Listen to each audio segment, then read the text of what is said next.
رکو، یہ تمہارے لیے ہے۔ تم تھک گئے ہو، یہ مانا۔ تم نے ہار مان لی، یہ بھی ٹھیک۔ لیکن کیا تم نے کبھی سوچا جس رب نے تمہیں بار بار سنبھالا وہ آج بھی تمہیں ٹوٹنے نہیں دے گا؟ وہ رب جو تمہاری دعاؤں کا گواہ ہے، وہ جو تمہاری تنہائی میں تمہارا ساتھی ہے، وہ آج بھی وہی ہے، مہربان، قریب، جواب دینے والا۔ تو رکو، ایک پل کے لیے، صرف ایک لمحے کے لیے، اور بس دل سے کہہ دو، یا اللہ، بس تو ہی کافی ہے۔ اللہ تمہیں دعا کا اختیار دیتا ہی کیوں اگر اسے تمہارا نصیب نہ بدلنا ہوتا؟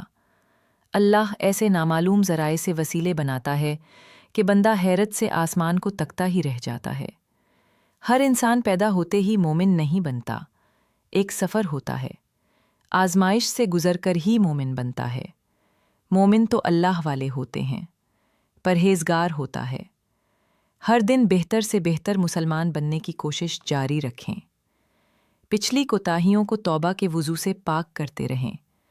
استغفر اللہ و اتوب الیہ۔ جب تم صبر کرو گے تو راستے خود تمہارا رب بنائے گا۔ اس نے کہا ہے کہ وہ صبر کرنے والوں کے ساتھ ہے۔ تو جب رب ساتھ ہے تو اس سے زیادہ خوشی اور حوصلے کی بات تمہارے لیے کیا ہو سکتی ہے؟